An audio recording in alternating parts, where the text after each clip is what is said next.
darte unos minutos.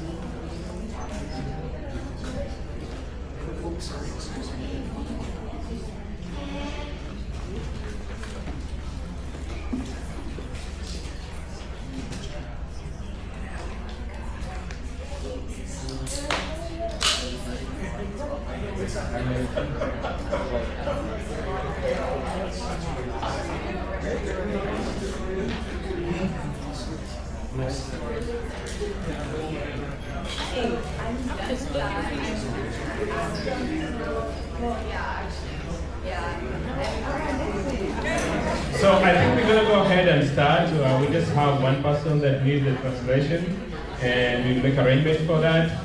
I want to start by thanking each and every one of you for joining us this evening. I know you care about your community, that's why you came here. We want to be respectful of your time. So we're going to go ahead and start. I have in front on the screen the agenda for tonight. But before I go through the agenda, I just want to recognize a couple of people that are here today that are going to be involved with this authorized hearing. I want to recognize the Commissioner for District 6, Commissioner Carpenter, if you can just stand up. She is the CPC Commissioner for District 6, and she's going to be the championing this rezoning or authorized hearing when we go to the CPC and also to the council. And I also want to recognize my boss, Andrea Gillis. She is the Deputy Director for the Planning and Development Department, and she's been offering guidance throughout, and she's going to continue to help staff guide the process to completion. And I also see Monica Alonso. She's a former. Can you stand up this yourself? Thank you. She's the former council member for District 6. So please welcome, and we're happy to have you. And with that, let me start by going through the agenda for tonight. So we're gonna go through some rules of the engagement. We wanna make sure that we have a productive and respectful meeting. So there are certain rules of engagement that I'm gonna read out to you. I ask you to be respectful of each other. And let's have a meaningful and respectful discussion. Then we're gonna talk about the study area, the area that we're gonna be considering rezoning. And then we talk about the process.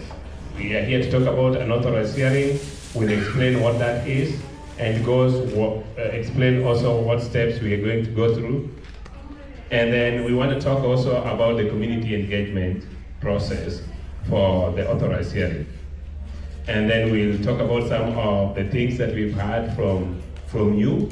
We've had a few meetings with some of you, even though we're just kicking off the process officially today, but we talked to a number of you. So we're gonna share with you what staff so far has had from the community and how we intend to address those issues moving forward. And then we'll open it up for discussion, Q&A, and then we'll talk about next steps, and then we'll adjourn.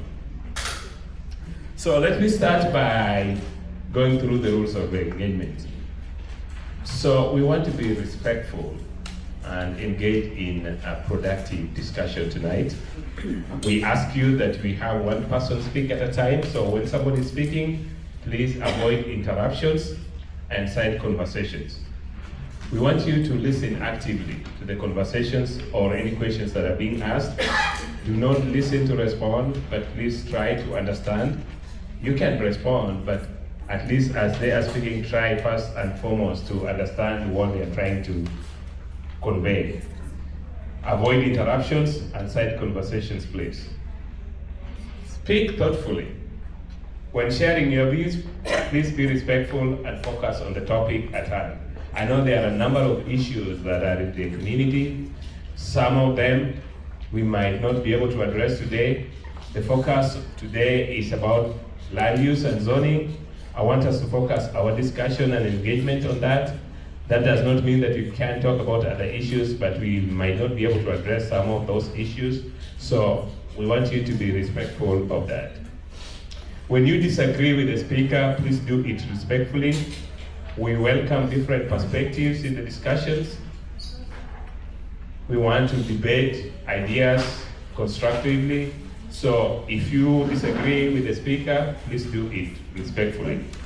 We want you to maintain a positive attitude and collaborative attitude.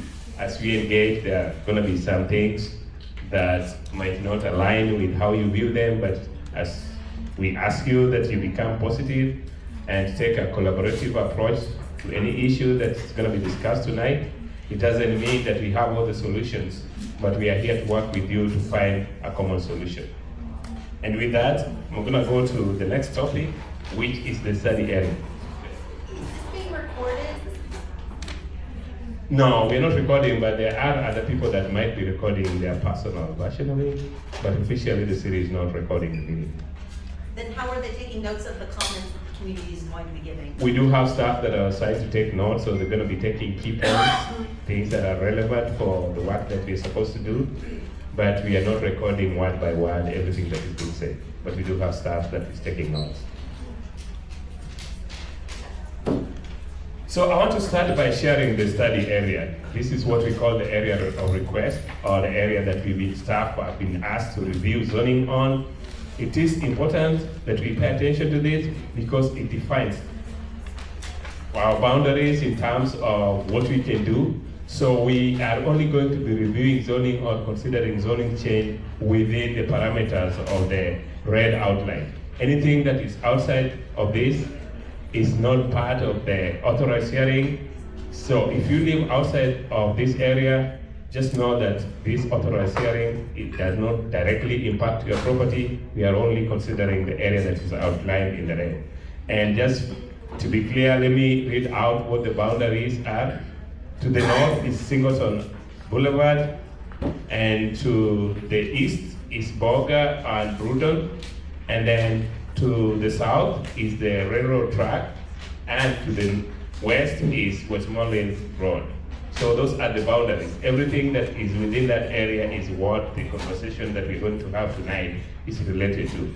And we are not going to, at least we've been asked just to focus on those boundaries, within those boundaries.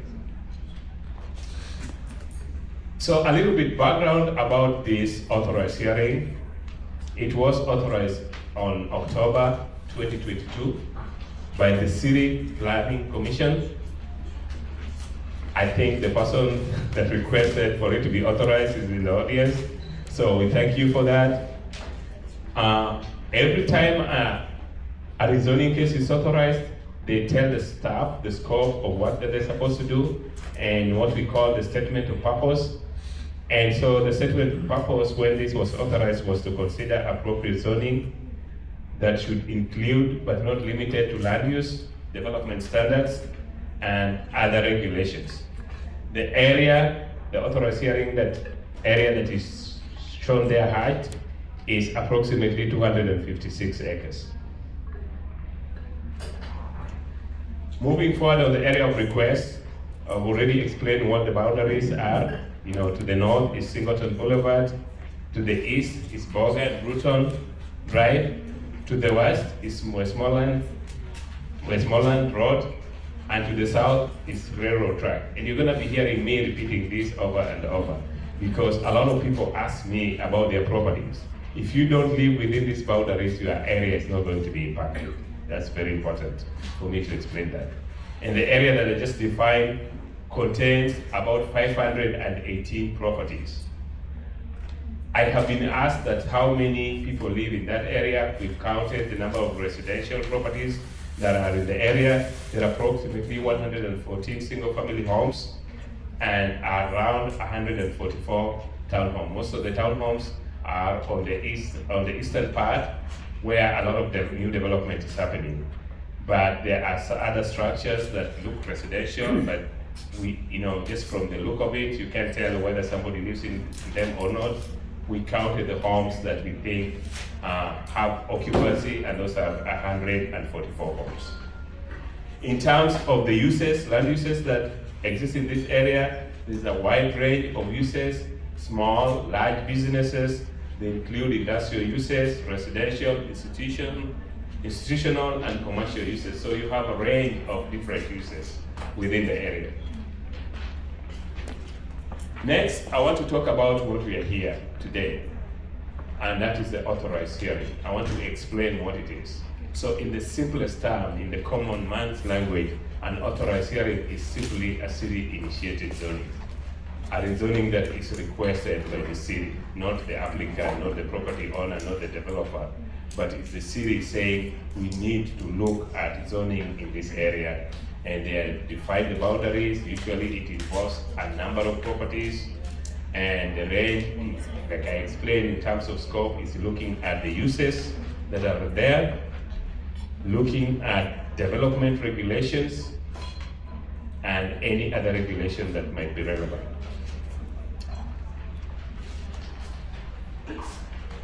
The technical definition is there on the screen. Is a request to review existing zoning and gather public input on the feasibility of specific zoning proposal, or to change the development regulation for a designated area. Most people think that when you have an authorized hearing, you're changing zoning, that you have to change the zoning. Not necessarily. It's an instruction to staff to review the zoning in the area to determine whether they are appropriate for that area or not. If they find the existing zoning is appropriate, they'll recommend no zoning change. So just understand that it's not that we always change the zoning, but sometimes we keep what is there if staff determines that it is appropriate. Like I said, the scope of an authorized hearing is to consider land uses, development standard, and other appropriate regulations. An authorized hearing can be initiated in two ways. It can either be initiated through the City Planning Commission or through the City Council. If it is initiated through the City Plan Commission, it requires 3 signature memo from 3 commissioners for it to be put on the CPC agenda. If it goes through the City Council, then it requires signatures from 5 council members for it to be put on the council agenda. Either way, in both of those cases, a majority vote is required for it to be officially authorized. Next, I want to discuss what is the purpose of an authorized hearing. The purpose of an authorized hearing is to review existing zoning and uses in an area. It also looks at land use incompatibilities and inconsistencies. Is the land use compatible with the existing policy document, usually a plan that defines the future land use? If it is in alignment, then we find that there is consistency. If it is not, then it is inconsistent. The other one is incompatibility, the uses that exist in the area. Do we have uses that exist next to each other, that abut each other, and are in conflict? And I think this is an issue that has been raised in this community, that we have some of the industrial uses that exist next to residential uses. So in a situation like that, that's what we call land use incompatibility, and that is something that an authorized hearing is supposed to address. And then we also do, through the authorized hearing, recommend for zoning changes if it is appropriate. So if we look at the existing zoning and we find that they do not align with the existing adopted policy, land use policy plan, then staff will recommend zoning changes. Next, I want to talk about the parties that are involved in an authorized hearing. So we do have 3 groups of people that are involved in an authorized hearing. The first one are the appointed and elected officials, usually the council members and the city plan commissioners. And their role is to authorize the public hearing for zoning review. If it goes through the council, you need 5 council members to support the authorization. If it goes through the CPC, you need at least 3 CPC commissioners to sign off in support of the authorization. Authorization is just simply an official instruction for staff to review the zoning in the area that is authorized. The appointed official and the elected official also consider staff recommendation and community feedback. So we as staff will go through this process, we do analysis, make zoning recommendation to the CPC, they'll consider staff recommendation, but they also pay attention to the feedback that the community is providing. And I think that's why we have a commissioner here. She's here to listen, to hear what you are saying from day one. And I think they're going to be following the process as we go along, so that when we go to the council, when we go to the CPC, they're already aware of the comments that we are getting, the feedback that we are getting, the input that we are getting from the community members. And then the council has the responsibility of adopting the zoning changes, the recommended zoning changes. So it is the council that has the final say. The CPC will consider staff recommendation. They can either go with the staff recommendation, or they might suggest changes or propose something that's completely different from what staff has proposed. And their recommendations goes to the council, and the council considers both staff recommendation and the CPC recommendation. If they're in alignment, the council will only consider one proposal. But if staff recommendation and CPC recommendations are different, then the city council will consider both recommendations and make their own determination. The next group of people that are involved are city staff, that is us. And I would just want to ask city staff that are in the audience if you can raise up your hand. We ask you to talk to these people because they are the people that are going to be doing the analysis, the research, and providing information that is supposed to help you make informed decisions. We also provide technical support, so every once in a while we ask questions that requires us to go do technical analysis, create maps to show you some of the things or information that you need to make informed decisions. So we do provide both information and technical expertise. Staff also drafts the zoning recommendation. Staff propose recommendation that goes to the CPC for consideration and hopefully eventually to the council for adoption.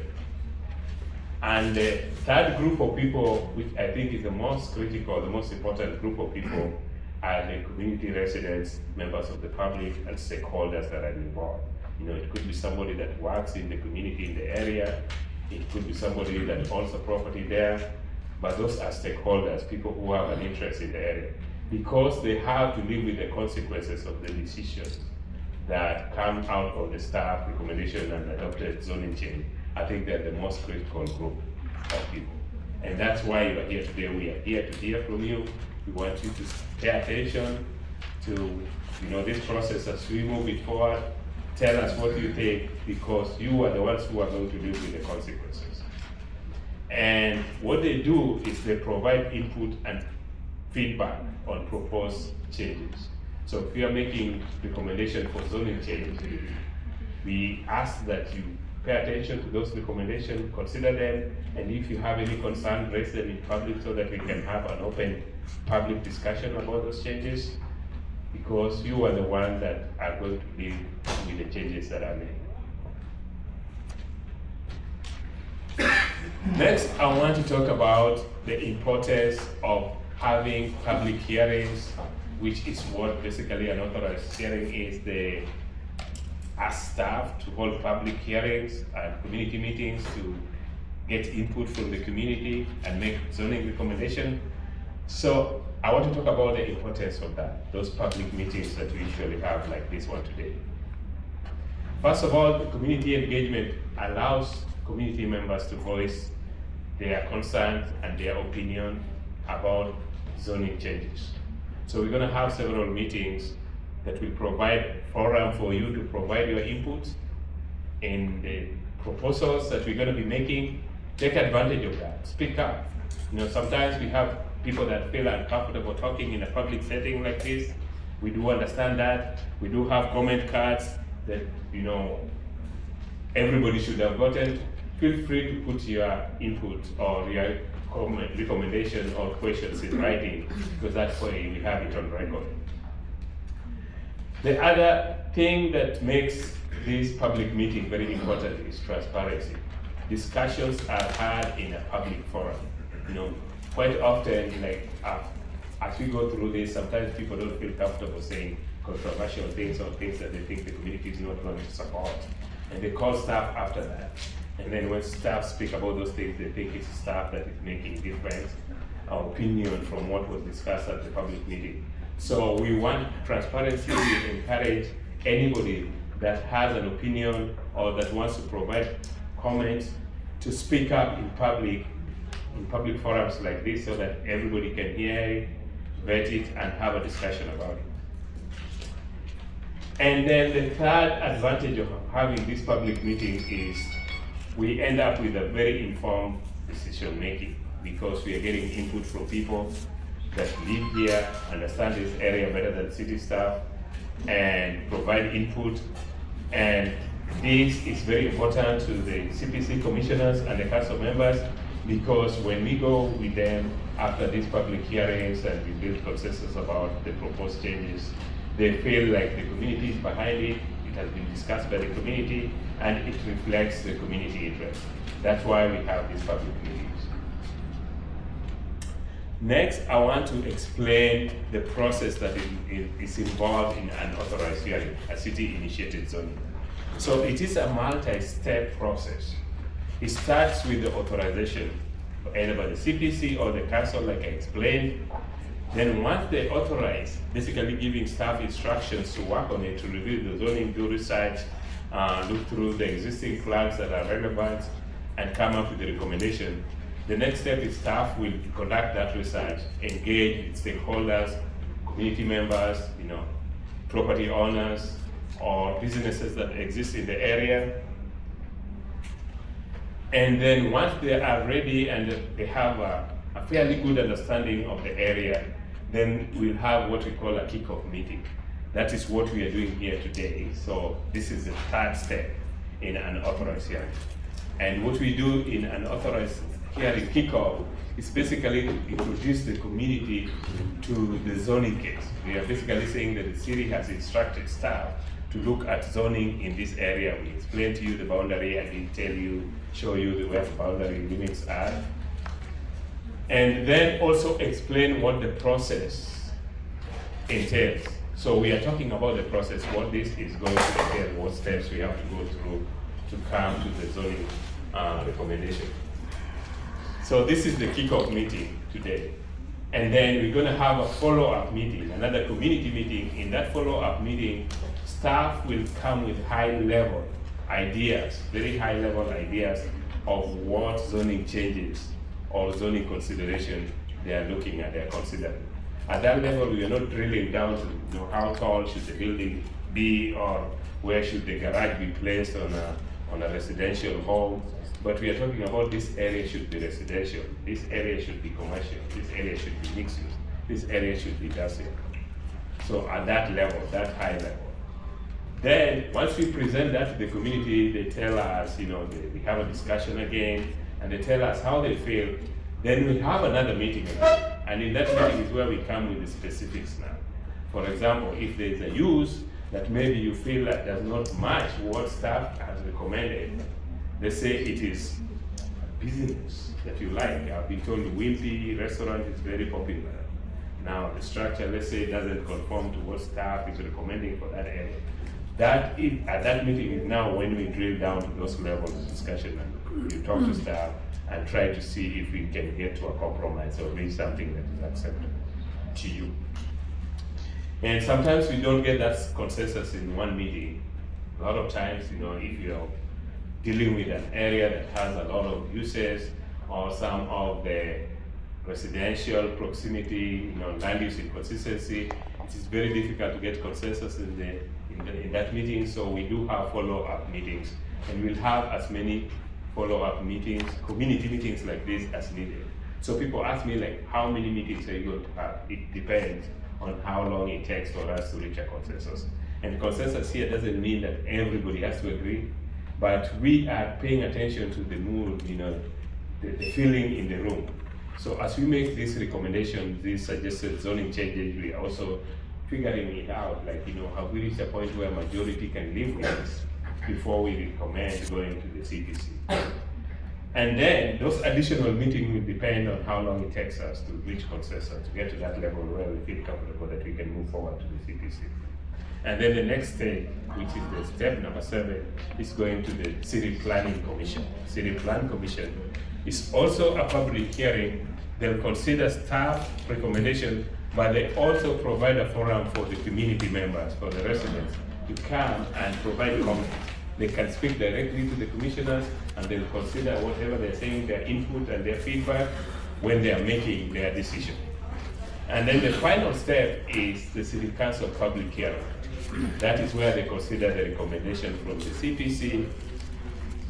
This is also a public hearing where community members and residents can come and speak up, challenge city staff recommendation, or whatever came out of the CPC, and the City Council member will pay attention to what the community members are saying before they make their final determination. So it is not always that if staff make recommendation for a zoning change, that's going to carry the day. You still have additional step, additional forum for you to go and speak up, provide your comment, challenge staff recommendations. We try our best to consider what the community is telling us. But we also have to consider other things like best practices, city policies, and what, in our opinion, our staff think would be the best use for the property. Next, I want to talk about existing condition, the current condition in this area. And I want to start by looking at land use. Like I said, there's a range of uses here. There are several businesses, there are several residential structures. So I did try to look at this area and identify 10 different land uses that exist in this area, ranging from industrial, warehouse distribution, single-family residential, multi-family residential. There are offices, structures that look like they are offices, retail and personal service, public and institutional facilities like the one where we are sitting here right now. There are open spaces here, there are utility uses, and also vacant. And I think in terms of the percentages, a lot of the land here, a lot of the properties here is undeveloped, it's vacant. It accounts for about 64% of the area is vacant currently. Next, I want to talk about the zoning, the existing zoning, the current zoning that you have on the ground. We have about 7 different unique zoning districts in the area. Most of it is industrial research, IR, and industrial manufacturing, which are very high intensive uses. The zoning for very high intensive uses, and I think the community has expressed concern with some of those, and that's why this authorized hearing was initiated. We do have community retail. There's some retail business that exists in this area. We do have single-family R5, basically a single-family lot, minimum acreage 5,000 square feet. We do have townhome TH3.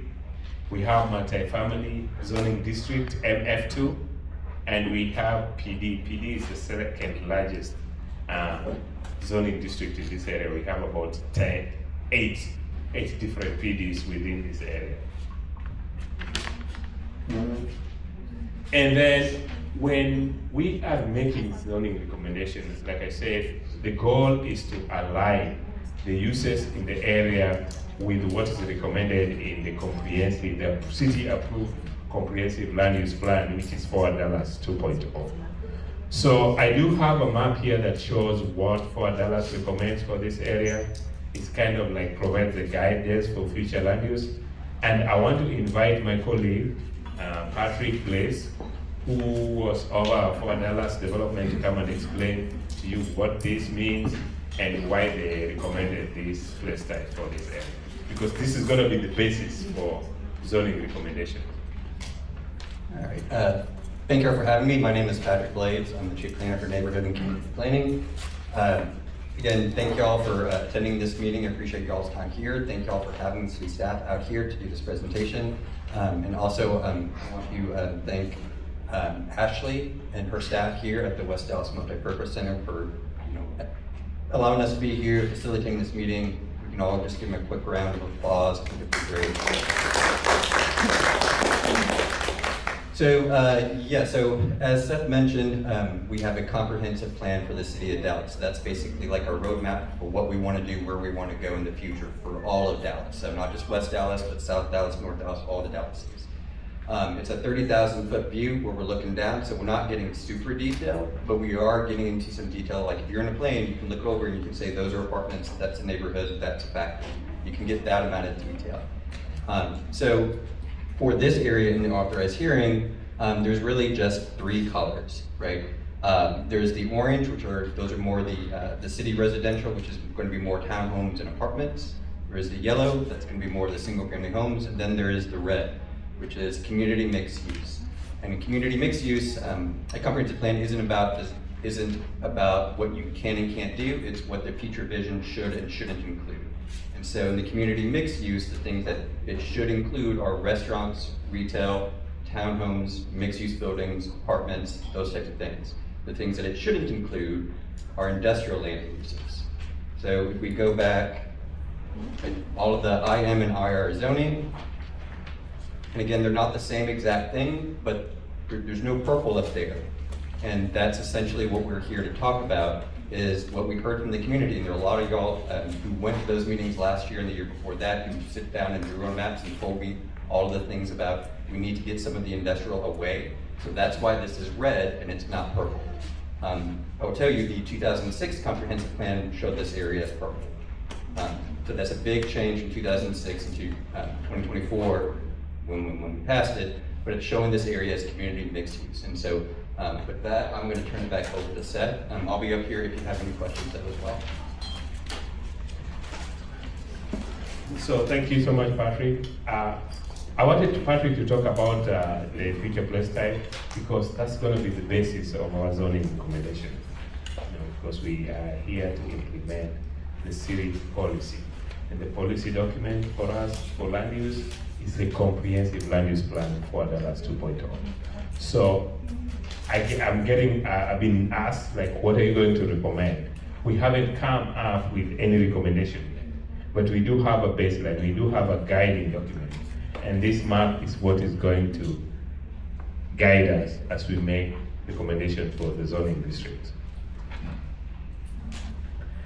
Next, I want to talk about what we do when we are doing zoning review, zoning evaluation, because they ask us to review the zoning in the area and make recommendation. When we do that, we pay particular attention to certain things. And one of those is we want to make sure that whatever zoning recommendation that we make is going to implement context-sensitive development in the area and urban design. So we want to make sure that the end product that is going to come out of that zoning recommendation, if it is implemented, is going to be quality design and better look of the built environment. We also want to resolve land use conflict. One of the reasons why this was authorized is because there is land use incompatibility, land use conflict that exists in this area. And I think Patrick has alluded to this when he said it used to be purple, but now you don't see that purple anymore. So that's one thing that we want to address, and we like your inputs as we address that. It's not just staff making recommendation, but we are in this together. I did mention collaborative approach to the discussion, so we hope that we can work with you as we come up with recommendations for resolving land use conflicts that exist in this area. And then, like Patrick said, we want to make sure that this zoning that is consistent with the place type that is recommended for this area. So if the area says it's going to be X, Y, Z, we're not going to come with A, B, C, D. We want to make sure that whatever staff recommends is in alignment with the land use plan, the adopted land use plan. Also, we have to pay attention to the local economy. So as we make this zoning recommendation, we want to make sure that the economy is sustainable in the community. So we want to make sure that we are supporting local businesses, because when we change zoning, sometimes they become non-conforming, and it could be an issue for the existing businesses. And we understand that these businesses are sometimes owned by people that live in the community. They're not just corporate establishments. So we want to be sensitive to that, and we need your input in coming up with solution. It can be tough, believe me, sometimes, a mom and pop in the neighborhood might not be what the vision aligns with. And it's very difficult sometimes to zone them out of compliance. We want your input and your engagement as we look at some of these challenging uses that exist in the area, so that we don't interfere with the local economy, we keep the businesses that are here that you need, and also try to address how we can bring in some of the things that are not here but you need them to be here. And then we've looked at the plans that have been developed in this area, community-led plan, like the community vision plan that was developed in this area. And they talk a lot about increasing housing choices and supply options in the area. So we want to make sure that whatever zoning recommendation that we come up with somehow supports that. So we want to make sure that we come up with a zoning recommendation that is going to support a mix of new housing options in the area.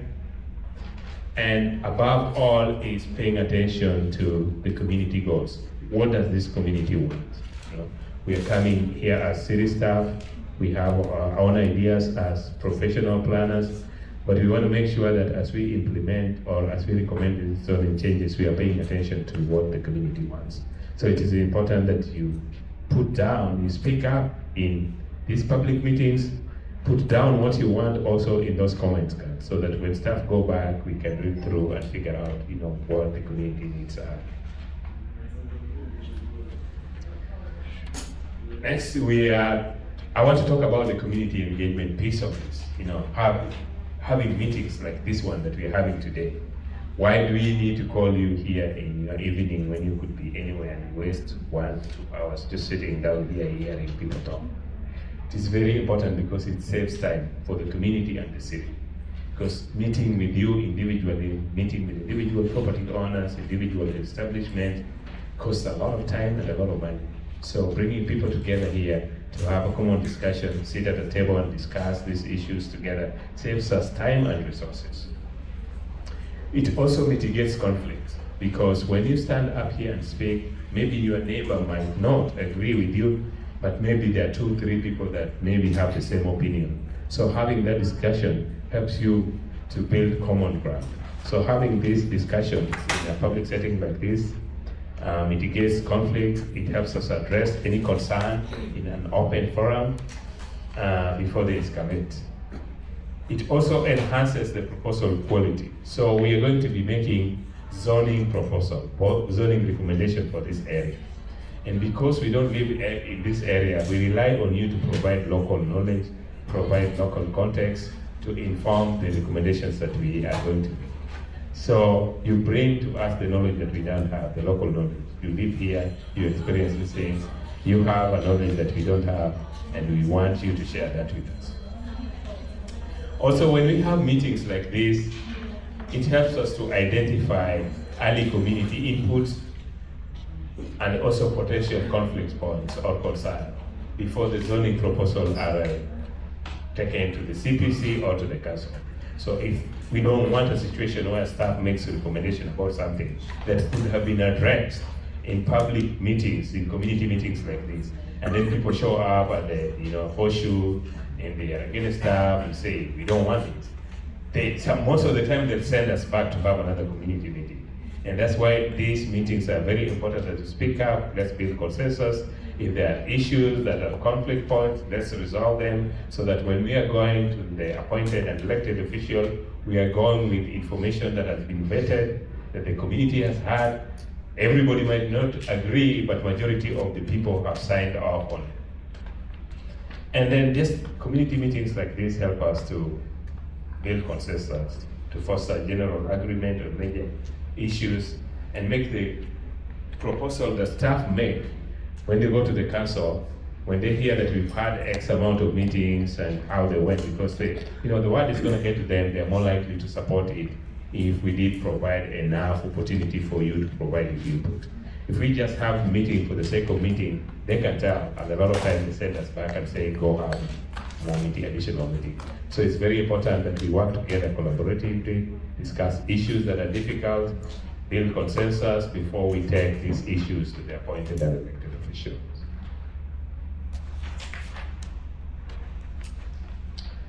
So before I open it up for discussion, I want to go through some of the things that we've had from the community members and the stakeholders. We've met with some of you individually, and we've heard some of the concerns that you have. And one of the issues that has come up very prominently is protecting single-family neighborhoods. Everybody thinks that staff is going to recommend high-rise buildings, mid-rise apartments, and especially the people that live on the east side, Gilbert, Emory neighborhoods that I spoke to, they told us that they really want to protect what they have. So that's one of the things that we've had so far. We've also had the land use conflict, land use incompatibility, residential proximity to industrial uses, and they want that addressed. We've had that from a number of you. So hopefully through this process, we'll be able to address that. There is also a general concern about displacement. I don't want to say the word that is in bracket, but it is happening in West Dallas. And so they are very concerned. People that exist, that live in this area, that have lived here for many years, are very concerned that maybe zoning is going to result in development that may push them out. We want to work with you to see how we can minimize that. Another issue that has come up, or that we've been informed, is that new development that is happening, the homes that are being built are not fitting into the existing character in the neighborhood. And this is an issue that we are seeing in other places. I think last week we had a meeting in South Dallas. They're experiencing the same thing. So we are borrowing from each other. Patrick's team and John Cervantes is the project manager for the South Dallas Fair Park area. They're ahead of us, so as they navigate these issues, we're going to be learning from them, and hopefully we'll come up with better solutions. Some of the issues are just, I don't want to dismiss them because they are real, and sometimes there is fear of the unknown, and there is a general feeling that when we rezone this area, that it's going to lead to replacement of the Hispanic culture that exists here. I am not dismissing that. I know this area is predominantly Hispanic. We are not going to intentionally try to do something that is going to replace that, but sometimes there are unintended consequences that come with the zoning, but the goal is not to come up with something different that's going to make this place look totally different from what it has been. We want to preserve what is there, but also we want to make sure that we are addressing the community concerns that have been raised. And then the others are the usual, like, when development happens, more people move in, you end up with more traffic, and development happens next to your house. Somebody builds $1 million home and you have a $200,000 home and it looks like yours. Obviously, it's going to impact the value of your property. Now, zoning cannot address that. The scope of that is not what we can do, but we can invite people that deal with these issues to come in to some of these meetings, and later I'm going to talk about some of the topics that we'd like to talk about as part of this process. We can invite somebody that to come talk to you about property taxes and how you can mitigate unusual increases on that. Our expertise is not in that area, but I know it's a real issue here. We don't want to dismiss it, we acknowledge it, and we want to figure out a way on how we can deal with that. And then there are just non-conforming uses. There are uses that either don't have the proper CEO for what they're doing, or maybe they just don't fit within the operations that they're doing. We've been asked to address that, so hopefully through this process we're going to deal with that. As part of this process, I said we're going to have additional meetings as needed. So we need your help figuring out what is going to be relevant for us to discuss on those meetings. I have some examples here that, some of those meetings that we might have, it might not be a full-blown community meeting like this. We might just meet with, certain stakeholders like property owners. We might meet with just residents alone. But one of the things that we want to talk about are the zoning concept and land use issues. What are the zoning and land use issues that exist in this area? We can do a technical, in-depth analysis of that, and hopefully get some input, local knowledge to inform, zoning recommendations that we make to address those. The other thing also is, what is the implication of zoning change on housing? As we make this recommendation, how is it likely to impact the existing housing situation in this area and the surrounding area? So I know that is an issue that has been raised. There's genuine concern about that. We don't have all the solutions, but hopefully we can have a meeting, bring in the expertise from different areas to address some of those issues. And then this has come over residential proximity, land use incompatibility. If your home is next to an industrial use and you feel that it's negatively impacting your health or your property, hopefully through this process we sit down and figure out a solution to that. Some of those solutions are not going to be easy, they're not going to be acceptable to everyone, but hopefully we can take a collaborative approach and get a compromise that we can live with. And then just in general, I'd like to hear from you when we open it up for discussion, some of the things that you think staff should consider as we make these zoning recommendations. And I'm gonna open it up for Q&A, but I wanted to have some questions here that we get asked a lot. I'm not gonna read them, but things like what is zoning? How is this rezoning going to affect my property or impact my neighborhood? And how is this going to affect you? So I'm gonna leave those on the slide, but I wanna open it. I've been doing a lot of talking, so we were here to hear from you today. So if you have any questions, please raise your hand. Wait for the mic. Remember the rules of engagement, one person at a time, be respectful, listen to understand, and please take a collaborative approach. Let's work together as a team. Thank you. Anybody with a question?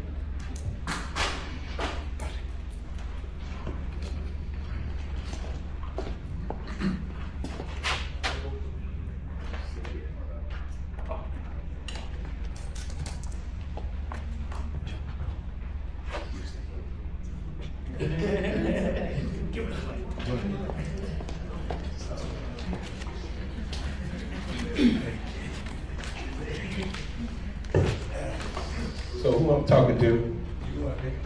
Who I'm talking to? What are y'all? Yeah, we work together. Okay, what about in the zone that y'all talking about? The safety in the zone, is y'all talking about that too? The sidewalks, the poles, the wires, the sewage line, or the drains? What is y'all just talking houses? Building the houses, that's about it? So the ask is to determine the most appropriate zoning, including use, what uses are needed, development standard, and other appropriate regulations. So we can address anything that deals with zoning, including some of the things that you are talking about, but the focus is not going to be on infrastructure improvement. We want to make sure that the use and development standards take precedence.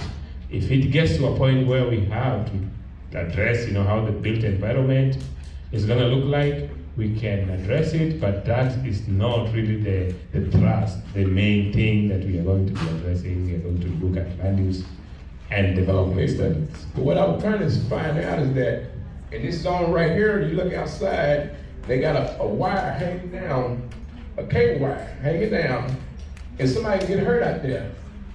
I mean, if y'all gonna have a zone, please have safety. I mean, the sidewalks is all tore up. I mean, the streets is all tore up. The light poles, the street signs, all of that got to be addressed in the zone. I mean, if y'all gonna build something that's gonna be safe in the area where the people live. Where people won't trip, people that blind won't stumble, hurt themselves, people in wheelchairs can move around safe, they won't fall and kill themselves, I mean, if you're gonna build something, build it safe, make sure the wires is okay, the telephone pole is okay, make sure the street lights is working, make sure the signs is working, Just don't build something and all of a sudden all the safety stuff is gone. I mean, you building something, but people live there. They gotta be safe. Dog running around without no chain, you know, can bite somebody. You know, I mean, a whole lot of stuff go on when you're building something. So it's a very good comment and question. There's some things that zoning can take care of. There's some other things about what you mentioned that really aren't a zoning issue. But what Seth and I have been talking about is having office hours here at the West Dallas Purpose Center, like throughout this process, because some of the things you bring up, you can come talk to us about, but it's us also bringing other staff to be like, okay, we need to bring Public Works because they're talking about a sidewalk issue over here, and so we'd be having those members also join us for those conversations where we're like, we've solved your zoning issues, talk about your zoning issues, there's other issues in the built environment or just in here that other staff members from other departments would be better suited to handle. But what I'm trying to say is that you up there talking, but you ain't saying nothing to solve the problem. I mean, it's a lot of problems around here. The grass is high. You look out there in the street right there, the grass is high. Ain't nobody saying nothing about cutting that grass over there. I mean, anything can happen over there. So one of the reasons why you're here today is to hear from you. So trust me, somebody is writing that down and there's going to be a follow-up on it. So I'd like to take your number after this, at least get my number, and then we can have a one-on-one. If I need to come and meet you tomorrow and we sit down and talk, we do that. Thank you.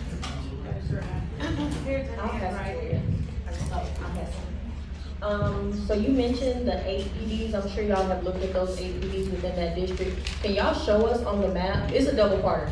Can y'all show us on the map where those 8 PDs are and what they entail? So the map here shows the 8 PDs that we have in the area. There's PD 118, PD 993. I'm not going to read all of them, but you can go in our zoning map. It's available online. Look at the boundaries and count. There are 8 of them, PDs. And one of those PDs is fairly recent, PD 1108. I think for the most part, because it was just developed the other day, we're not going to change anything on that. We'd rather adopt it if it is my wish. But all the entire area is open for discussion. I don't think we're going to change that particular zoning district, but the additional zoning.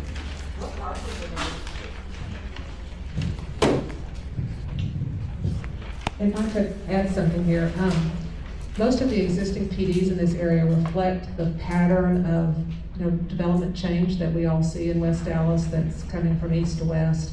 And the PDs that show up in gray on the map that you have are mostly residential developments that weren't possible under the existing zoning because the existing zoning is industrial that doesn't allow residential, and there really aren't any existing basic zoning categories that work for this transition from industrial to mixed use or residential, which is why we were having so many PDs, which is one of the reasons why I initiated the memo to look at the zoning so that we could do it more comprehensively rather than doing all of these individual PDs. I just had a quick question for you. How much of your plan actually entails responsible building and holding developers accountable to the changes that are coming? You talk about how you don't want to impact displacement, but there's nothing that you come up here and talk about how you're going to limit that. You speak about these things, but we've been through, if I'm not correct, the city has been through this in the area, in Trinity Groves area. We are doing this in Muncie, we've seen this in South Dallas, we've seen this in Bishop Bars, we've seen this in East Dallas. So there's so many different samples to learn from, but there's nothing that seems to be getting to you guys about responsibility to the people that live here. Right. And there's never seemed to be a solution already brought out in these discussions about how you're gonna come out and be responsible and have these people get these incentives that also come back down to us. And that's what I think, well, we're all here trying to spend our time so that we can get these answers and figure out who do we need to talk to if it's not your department to ensure that our voices are heard and our voices matter. Because we've built NSOs, we've been at these meetings, we've done all these things, and when it comes down to it, you still allow permits to go through, whether it's zoning or other places, that cause all kinds of barriers and burdens for the people that are here. And displacement is, sir, it is very real. Yes. It's affecting us, so I would really at least realize that that's everywhere, yes, but West Dallas is the highest impacted in that notion here. So please consider that. I appreciate that, and I thank you for bringing that up. I'm gonna take a first stab at it, and then let my colleague also, he came from permitting, so he might be able to address some of the issues that you've raised. But to begin with, a lot of the places that you mentioned did have zoning change. There weren't authorized hearings. There were private zoning changes, and there were PDs. When you have a private zoning change case, the public is not involved. Nobody's gonna come and ask you, what do you think about this? They can have community meeting, but they're not required to do that. They just go and do a zoning change. So the difference in this situation is we have public hearing, we have authorized hearing, we have community meetings where we are asking you, what do you want to see in this place? So we are asking for your input so that we can put it in the zoning. Zoning are the rules that govern how you can develop a property. So because we are creating the rules, we are involving you in creating those rules. So you tell us, okay, if you had your wish, what are some of the parameters, what are some of the guardrails that you can put in place to stop some of those things that you don't want? And that's why we are here. That's why we are asking you for your input. It's not just going to be one meeting. It's going to be a long process to come up with something that takes care of some of those concerns that you have. Now, we set the rules. Zoning are just the rules that govern how development happens. Enforcement is a different thing. It's done through permitting. And I'm going to hand over to Patrick maybe to explain how they ensure that, whatever rules that are in the book are followed when they are permitting some of these things. So thank you for the comment, ma'am. It's a very excellent point. Yes, West Dallas, there is a lot of displacement that's going on here. There's a lot of displacement going on in a number of different communities in Dallas. I want to acknowledge that. That's 100% true. For a couple of the other comments that you made about permitting things that don't, I'm aware of two situations in La Bajada that happened where, yes, that was a thing, but that's 2 permits out of 19,000 that the city is looking at. So although you can feel it, and that's a very real feeling, there's a lot of guardrails on those permitting where it doesn't occur very much. But I think to more of the point and the issue, right now the base zoning for a lot of West Dallas, and not a lot of the area that is in this authorized hearing, allows for the construction of very big homes. That's just the way the rules are written. Say that again? Sorry? I'm sorry, say that again?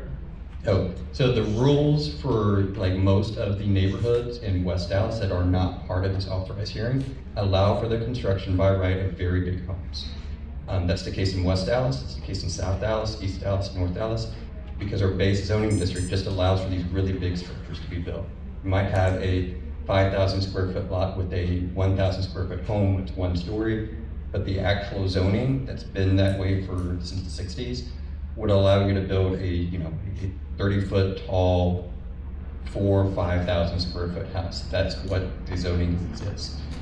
Separate of this process, City Council asked city staff to rewrite our base code to look at some of those things to say that might not be, it's a chronic thing throughout the city, not an acute thing just in West Dallas. So our staff is working with the consultant to rewrite some of those codes to be more reflective of the built environment for many of our neighborhoods. And so again, we'd love to connect you with that staff because our consultant 100% needs to hear that and needs to hear that from people on the ground as opposed to, just looking at a report that's written. So 100% would love to follow up with you after that. And I think that's most of the questions that, one other thing. So our housing department, our city council asked our housing department to hire an outside consultant to look at an anti-displacement toolkit. They work with Builders of Hope.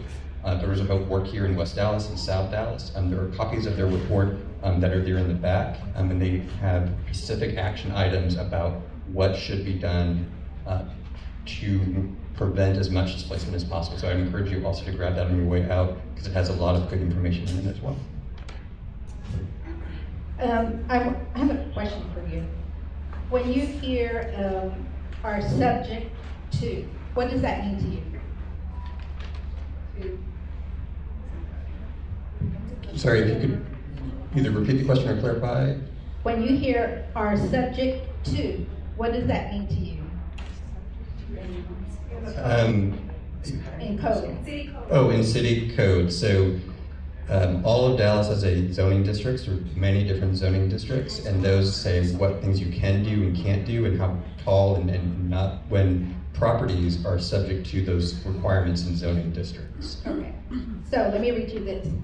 The heights allowed in a subsection A2 are subject to any residential proximity slope height restriction that may be contained in the district regulations for a particular district.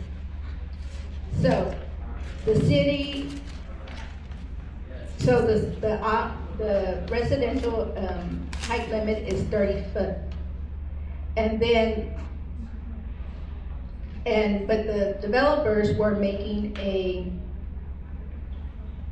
following a loophole where they would push the house back and get a higher slope. So they were saying that, so they could go above the 30 foot, or I mean, the slope. So the residents, and especially in La Bajada, fought to get the proximity slope changed, so now it's measured at the base of the house. But it says anything that is under A2, which are the mechanical equipment room, which the developers were using that as a loophole to go above the 30-foot height limit. And so, and there in the city code at the bottom, it says that everything in A2 is still subject to the 30-foot height limit. And so when we fought we went to the Board of Adjustment and fought, yet we were still ruled against it. So a lot of the things that the gentrification, I believe the city is also complacent because they're not following their own city code. But my question for this is, what percentage, you're asking us to, to offer ideas of what we want to see. Well, first of all, what are some of the percentages that you're going to be dedicating to single family home, for the mixed uses and things like that? Do you have, I guess, that area kind of divided up in different percentages of what you would like in terms of the different codes? And are you going to go from, I think you said there's 8 zoning codes right now, or districts, I mean, are you going to reduce that to how many? So we haven't made the recommendations yet. So we are very early on into this process. We're just kicking it off. So we're going to be analyzing this area, making the zoning recommendation, and we can compute the acreages for different zoning districts, just like we've done for the existing zoning district. I don't know how it's going to end up be, but like I said, the most important thing that you need to take a look at is this map. So it tells you, in terms of the different place types, it can give you a general idea. We'll start from this baseline and then negotiate with the community and the stakeholders, if there are changes that needs, if there are tweaks that needs to be made. But this gives you a general sense of what is coming. We start with this as the baseline. And we can compute the acreages once we reach consensus, or they say this is the final product. We can tell you exactly what percentage is going to be residential, a certain type of residential, a certain type of mixed use, or a certain type of, well, we're not going to end up with, we're just going to end up with mixed use and residential.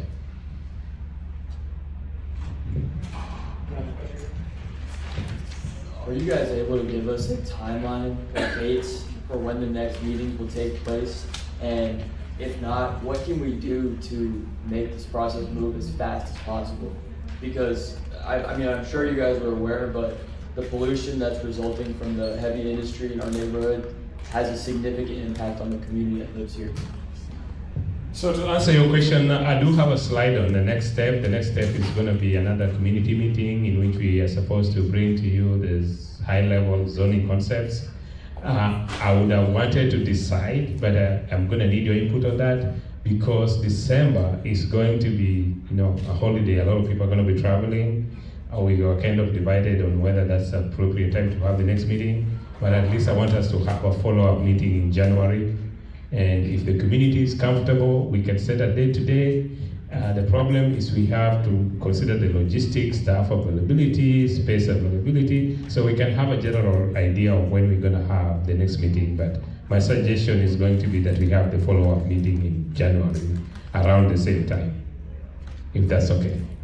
In the meantime, staff is still available to meet with you. If you need to consult staff, you can always reach out to us. We're gonna have our contact here. They are everywhere here. You can really talk to me.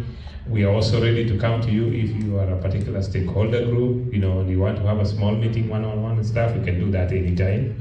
Like Patrick said, we're gonna be having office hours here for staff just to stay here, and anybody can walk in. Hopefully we can set that date. When you came in, we hope that you signed in, we're gonna have your contact. We'll be able to let you know when we're gonna be in this office. Just sitting here to be able to answer questions and have discussions about this case. And we're gonna do that until the case is completed. So my question really is concern about the apartments or multi-family zoning being built in the epicenter of where the shingles plant is. Are you guys considering maybe green spacing some of that for us in the future? Because it's not safe for residents to be living in a heavily polluted, contaminated soil area, and that's a concern because no person in West Dallas should be getting sick from that. That's concern number one. And number two stems from the gentrification this young lady was talking about. Our neighborhood is a newer neighborhood, and we've been already forgotten the Singleton West villas in our neighborhood. So what type of development or developers do you guys plan on using to ensure that West Dallas can move forward with a meaningful community that accepts not only low-income housing, but gives everyone the chance to have some type of affordable housing? So I'm gonna take a first stab at it and then give it to Patrick again on this. So to answer your question about whether we're gonna be providing provision for green space, yes, that's part of the discussion. Like I said, we still haven't come up with the recommendation yet. We need your input to tell us what you want. And if green space in our code, there are provisions for providing green space for certain types of development. I think on average it's around 6 to 8% of the total area being dedicated to green space. If you want to increase that, we are open to the discussion and taking it through the public engagement process and see where people stand. And maybe make that proposal, take it to the appointed and elected official for decision making. But we are open to ideas. Anything that is related to land use is up for discussion right now. We're just kicking off the process. We are very early on. We'd like to hear some of the suggestions that you have. If you want that percentage to be different from 8%, we can have that discussion. Yeah, and I would just add to that, just because you rezone something from, say, a warehouse to a park doesn't make it a park. Like, there's additional steps that you would have to go through. And so, like, even if you rezone in a heavy industrial use to not it, that heavy industrial use can still stay for a certain, like, there's ins and outs of it, but there's a part of this process that has to happen when we rezone it. Then what do we rezone it to, and how does that rezone district get developed on those sites? And I think and I've had that conversation with a couple of y'all, because just rezoning it doesn't mean some of these things go away. And so that's it's a nuanced conversation, but we are here to have that conversation with anyone who want to.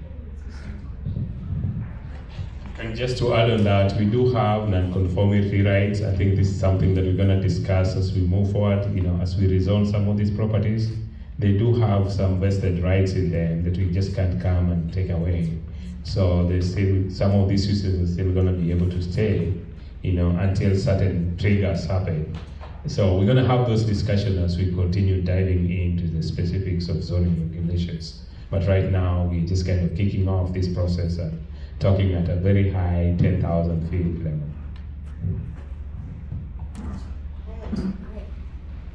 have two questions. Okay, the first one is, what is allowed in the community mixed use? So it's not a zoning district that allows and not allows stuff. It says this, the future of this area should be this or shouldn't be this. And so the stuff that the community mixed use should be: restaurants, office, retail, single-family homes, townhomes, apartments, mixed use. Any of those things should be in those areas. Pay attention, there are some things that I said shouldn't, I didn't say the things that shouldn't be in there, but there are a lot of land uses that shouldn't be in those areas. And so as we're looking at that area, again, we're 30,000 feet looking down, so there may be some areas of that red that are going to stay single family. And there may be other areas of that red that get rezoned for townhomes or for retail or for mixed use. And so that's what this process gets us to. Okay, my second question is about Senate Bill 80. Yeah, does it override the height restrictions on commercial buildings? So there's a Senate bill that was recently approved by the state of Texas called Senate Bill 840. It says that if you have a zoning district in a large city that allows for retail, office uses, and other commercial land uses, you have to allow for housing or mixed-use developments in those areas. Now there are some carve-outs that talk about heavy industrial land uses and like proximity to them that shouldn't be within that proximity, which would be applicable in a lot of parts of West Dallas, because you all know better than we do, there's a lot of industrial land uses that are over here. I wouldn't say that it overrides it, but this process can help get a community vision for the zoning that addresses any concerns about 840 as well. So I wanted to get clarity on the map. So we have the map that's in the brochure and the map that's on the screen, that one showing an IR area, definitely a PD area, and really did it actually have a planned development happen in an IR area? And it was really, it's now showing PD, it's a public PD area that was it's an IR on this map, but there's an apartment there now. So that's got to be a planned development. Yes, most likely it is. I don't know the particular area that you're talking about, but each zoning district is unique. So you can have industrial zoning district and have the PD at the same time. So so it's probably either PD or an IR district. Okay. And then the second question I have is, where do we, if you're planning to make this mixed use, you're planning to address this becoming a more residential single family, and they're concerned about the health related chemicals or pollution or whatever, where exactly does that conversation happen? It's going to happen in these meetings, it's going to happen in small groups meeting, it's going to happen in stakeholder group meeting. If you have a particular area that you're looking at, that you're interested in, please feel free to call us, reach out to staff. If you want to have a one-on-one, or if you have a small group, or you have a company that want to talk to us, we're more than happy to talk to you about that. Commissioner, do you want to say something? I think.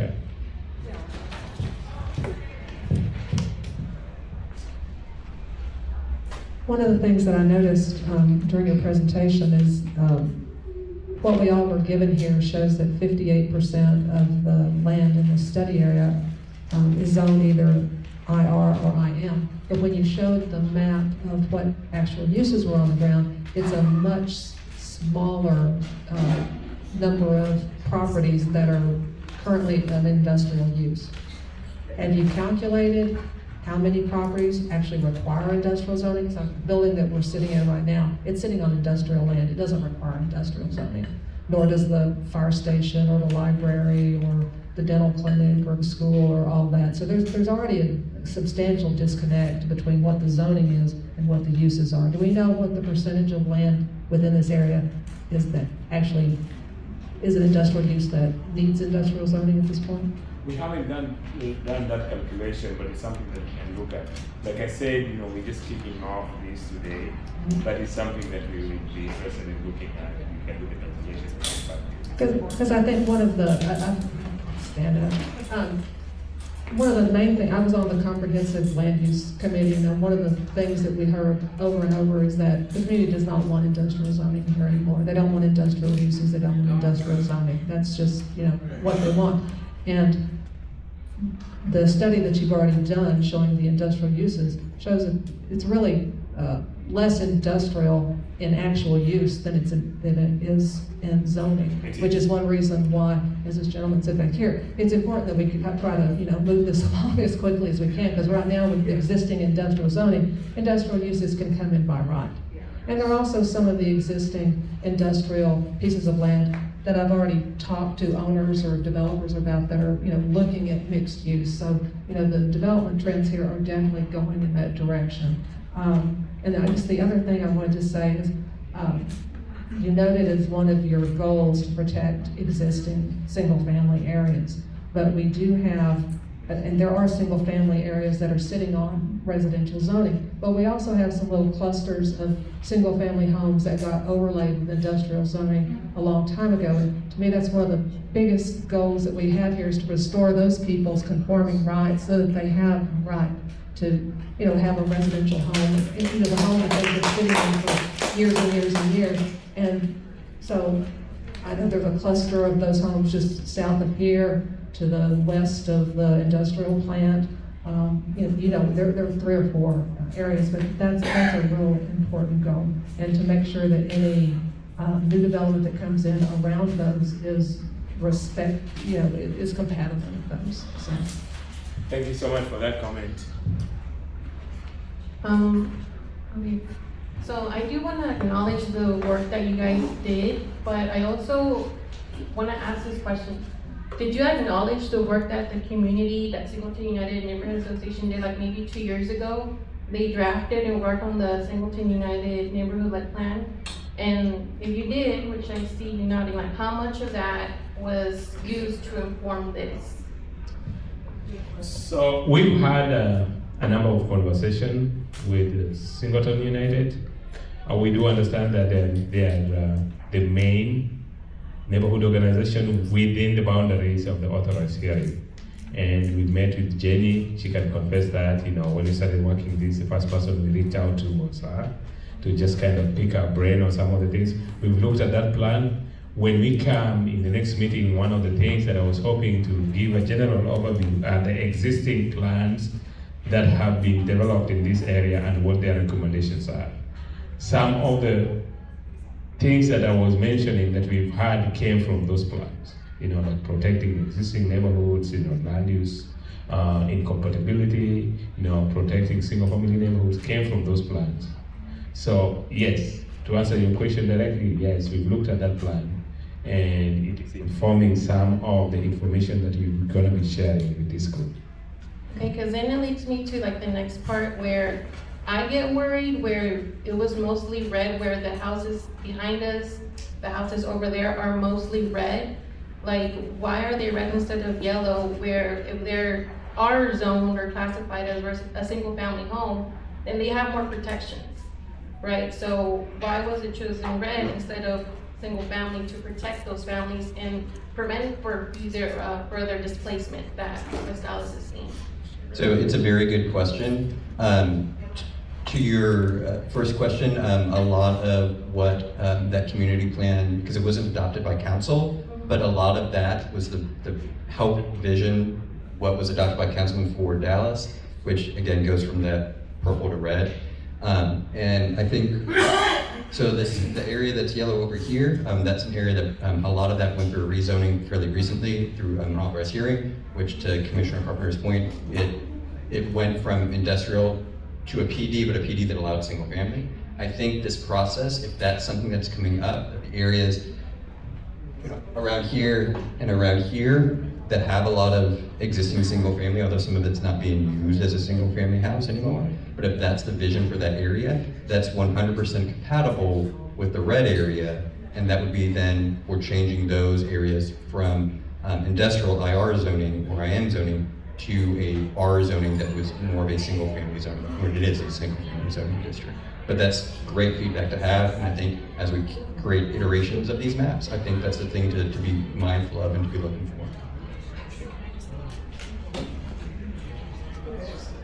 I just want to make a little comment on that because it goes into, I think, one of the comments that we heard earlier. There will be a point, I think, in this process, and it's early, and this is where I'm just going to come in with the, a little bit of a moment, is that we're going to have some hard conversations and make some hard decisions because, like the comment that came up earlier, we don't want to continue to perpetuate more residential near industrial, right? So there may be some areas that we really have to think about moving forward of the healthiness for the community, and does residential make sense there? And I'm not saying in areas where there's established residents and neighborhoods and things like that, but because we can't make industrial leave overnight, we do have to have, and that's where we want to engage you all, because we don't want to make the situation worse. We want to help work through some of those. So where you see the red, it's largely because we do have a lot of those incompatibilities, and so it sets the tone to have the conversation of how do we work through that to make sure that the living in general in the area is going to be healthier moving forward, and so that we don't make the situation worse. So where moving forward do those spaces go? So I just also wanted to say that, yes, there will be a lot of, but there will probably be some areas where we just have to have some tough conversations because we do have to think about the healthiness moving forward. We are running short on time, so we're going to allow a few questions. I want to encourage you to take advantage of the comment cards. If we don't get to you, please write down your questions and let's have the ad before you leave. Put it down in writing so that you can follow up with that. Thank you. I guess I'm next. Okay. I see that the zone that you have for the zoning change, and it's on the south side of Singleton. What happens on the south side of Singleton is going to affect what's on the north side of Singleton. And that's the area you said is going to be inclusive to the people just in that zoning area. That's not right. So maybe I just misunderstood it. But and I'm thinking there is a need for the housing, especially, and to downzone or get rid of, as Ms. Carpenter said, the industrial and the dirty industry. When you're building these homes or you're zoning, some of these people, like I live right down the street from the porta potty. Now I'm glad to see them gone, but it's still that area is still contaminated, just like most of this area is. So you change the zoning, but who's going to clean it up? Who's going to pay for that? Is it you're going to put it up for sale because you can't force the owners to sell? So that's one of my questions. And right now, from the new housing that's over on Singleton, Trinity West or whatever it's called over there, they blocked it off in the middle of the street where you can't even cross from the south side to the north side, or the north side to the south side. You got to make a U-turn and come back around. And now we were against this car wash. Now there's just thing there. But all of this, the planning is great, but even eminent domain was used in some of the planning that wasn't mentioned in any of these meetings. So how do you prevent that? And I know it's a lot possible. So like I said, we do have a scope of tasks that, when you're doing authorized hearing, they give us. We do have staff here, and Ronnie, you have my number, so just call me and let me know so that I can follow up with staff at City Hall to address that specific situation that you're talking about. Do you want something? Good evening. I had a question just following up the gentleman earlier. So I'm fairly new to the process, but when I think changing the zones, I think about new builds, I just think again, and I know the word displacement comes up. Is there a commitment from the city of how much affordable housing is going to be brought in? And at any point in this process, does the Department of Housing, I'm not sure, do they come and work with the community along this process just to get their input and seeing how much of commitment or incentives are being given to developers? Yeah, we can 100% bring the Department of Housing over here, and they can talk about what they are doing and how they can affect the price of the new products that's getting put out there, and the condition and the affordability of the existing housing. I think it's a very good point, and we can definitely have housing come out here, especially in our office hours, or have some presentations about what they are doing to affect this displacement.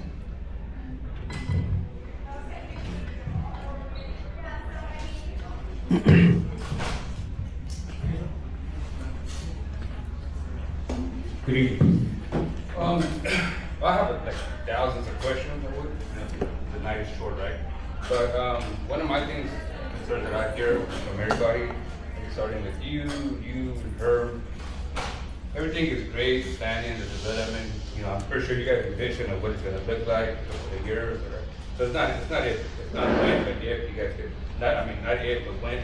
Moving forward, you know, I would like to know a time frame. You know, like maybe not now. You might not know the answer yet. But my concern is the industrial park. You know, it doesn't take a rocket scientist to know that with that it's changing right now. It's time for a change. You know, she said we might have to have hard talks. He said we might have to compromise. When you say compromise, how much of a compromise are we talking about? You know, if it's a big corporation, hey, we'll give you an incentive back, we'll pay more taxes, you know, we'll stay. You can push around the homeowner as much as you can, but I want you guys to push the big corporations, you know, let's get something done. I mean, you see it, I can guarantee you can put that plant somewhere else outside of Dallas, they're not gonna want it. Take it to Frisco, they're not gonna want it there. Take it to Kingdom, they're not gonna want it. At some point, come on guys, it's time to change, you know. It's simple, you know. The conversation is good, but you guys plan and everything. What turns me down is, and I get a little bit emotional right now, what turns me down is that you guys are not gonna change. And I'm not trying to say that you guys personally and everything, I'm born, lived here all my life now, and it hasn't changed, you know. Yeah, the nice developments, you know, we have the bridge, all the coming down from the, you know, the Trinity Road, nice, everything, but at some point, zoning has to have some requirement. As a homeowner, if you don't meet a zoning requirement, you get a citation. You make a change, you have to change, you know. These big corporations, hey, you can smile all you want, sir, but reality is reality, right? You know, at some point we have to do the change, you know. Some people are concerned with their health, you know, it's, you know, I mean, I don't know how else to express myself. Like I said, I do get emotional because I have a loved one going through some health issues, you know, and that's why I'm speaking up now. But one of the things is when you say compromise, that's the thing that turns kind of me on, where like, how much are we compromising, you know? She said we're gonna have hard talks. Yeah, nobody likes hard talks, but when we do talk, eventually something has to change, you know? You know, unfortunately, there's times, if you can get homeowners to, you know, taxes go up and they have to leave the neighborhood, I'm sure we can get a big corporation that's been hazardous to our lives, like, hey, it's time to move on as well, you know? Not saying kick them out, but, you know, like you said, negotiations, it has to be. But what gets to me is the word when you say compromise. She said we're gonna have hard talks too, and yeah, nobody wants to have hard talk, but that's the part that kind of gets to me. And I know this might not be the right time for the conversation, you know, because their plan is, I mean, I can see the plan that's going in action and everything. Because sure, there's a plan of action, and I mean, I'm pretty sure you guys are willing to share all that, you know. And when you guys say development, zoning, like the gentleman was saying, there's a car wash over there. Someone had to approve those plans. You know, they had to meet some kind of requirements, you know. The new development there was some height restriction. I'm sure they met somehow. Someone stamped and approved those plans, you know. So that's kind of where the word compromise is the part where I'm kind of like, where are we going with it, you know? So, to sort of give a little bit more clarity on that, and the reason why I say have hard conversations is because I don't want to blow smoke. I don't want to tell you that, because we can all sit here and I can tell you that, you know, you're all going to have beautiful single-family residential that gets developed all throughout this. The hard conversation that I was talking about is being honest that, okay, on this property, we're probably looking at this. We may be looking at contamination. You may want residential in this area, but the reality is there may be some contamination. So when I say hard conversation, it is, I don't want to just tell you, sure, yep, we'll zone it for single-family residential, and then you're going to think we're going to get single-family residential without having those honest, maybe the better way is to say honest conversations, right? About sort of the parameters that we're dealing with, given some of the things that you brought up. So I think the better way is probably to say some honest conversations, right? I don't wanna just tell you what you wanna hear. Because I think you've probably gotten a lot of that, maybe, right? And then you don't see the results of that, or there's not the implementation, or what you were promised didn't happen. So I think it's more of an honest conversation. Because the zoning right now and how you get development is difficult. One of the things I do want to clarify too is, I think when we think of zoning, we always think about a private property owner coming in and asking for a zoning change. And with that, they have an idea already in mind what they're going to develop. When it's the city coming in, we don't actually have a development program set in place. What we're trying to do is lay down the foundation of the zoning so that when in the future a private developer wants to come in, the city, along with in partnership with you all, has laid down the rules. So it's you all and the city proactively laying down the rules, as opposed to the private developer coming in, laying down the rules on that individual property. So there is no plan right now. We don't have a developer, we don't have an investor to come in for this area. What we're just trying to do from the city side, in conversations with you all, to say, okay, here we want residential. Here, you know what, we probably shouldn't have residential because we might have some contamination. So maybe let's do some commercial, not industrial, but let's say that if somebody wants to redevelop this in the future, they're going to redevelop just commercial and not add residential into it because we have concerns about that. Or here, apartments are okay but we only want apartments up to this height, not 80 stories.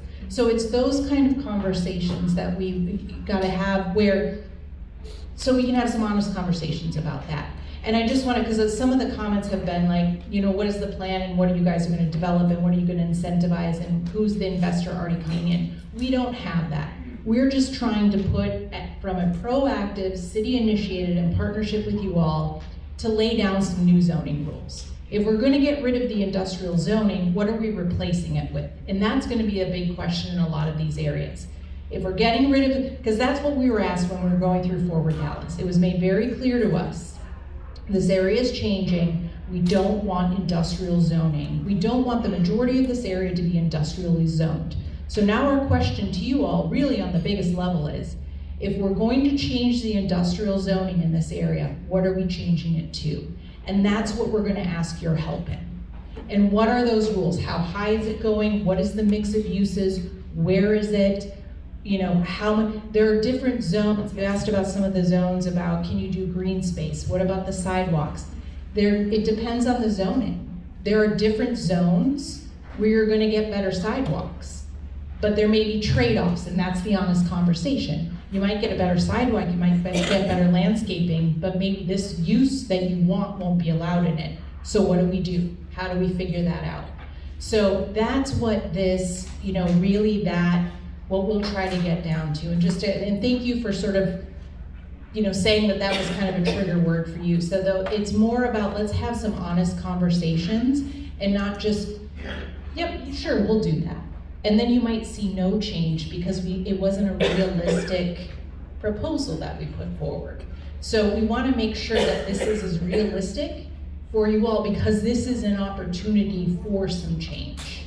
And we want to be able to do that with you all. Okay, thank you. All right, I didn't get a chance to ask my question. Yes, We're coming on the hour, so I'm gonna give you the last chance to ask the question, and then we're gonna do the last slide, and then staff is still gonna be here if you want to consult for a few minutes before we go. Go ahead. Okay, so my question is that they did, basically what happened was GAF did the work, the end around, and they got the Texas Council of Environmental Quality to renew their permit. And so they're saying that they're gonna stick around till 2029. And I'm trying to figure out with this rezoning, is there any plans for trying to get them out sooner and maybe doing an EPA study and trying to get that site declared as a Superfund site?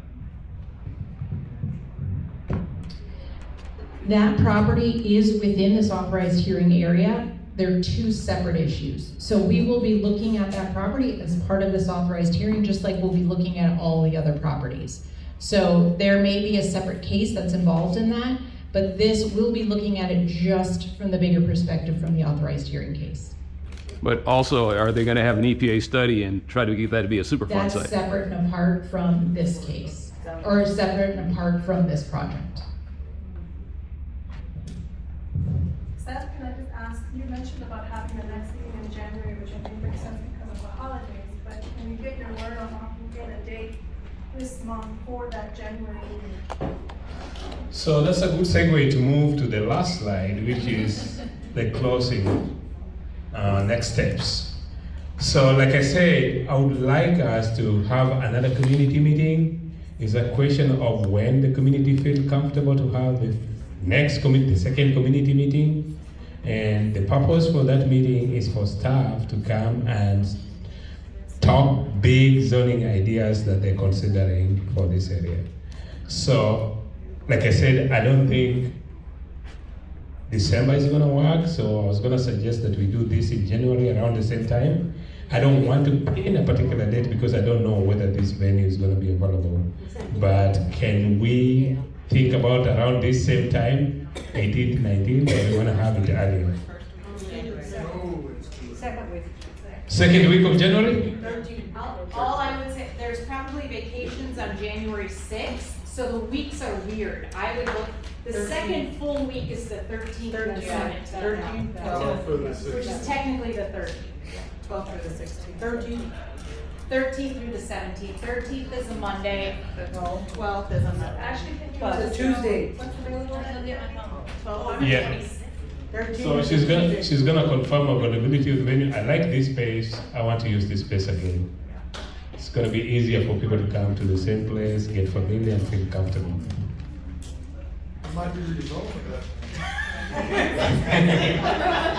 So in the meantime, we just want to make sure that you understand that staff is available to engage, to consult at any time. I do have my number there, 214-671-9336, and my email. If you have, you either as an individual property owner, resident, or you have a company or an organization that you work with, that you want to meet with staff, just reach out to me, and we'll be more than happy to come to you and have the discussion. I'm waiting on Ashley to confirm the availability of the venue so that we can give you the actual date of the next meeting.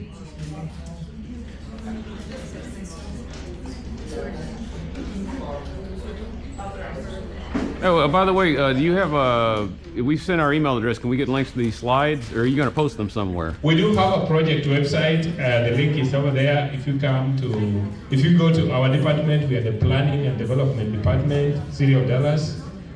Look for authorized hearings, and you'll find a web page, a project page for this project. But if you sign up, we're gonna forward the slides to you. Okay. Just provide the email.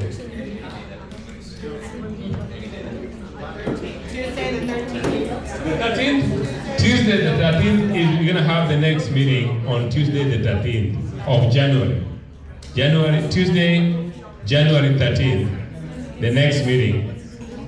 Thank you everyone, thank you for coming, thank you for spending your time, valuable time with us, and we look forward to seeing you in January.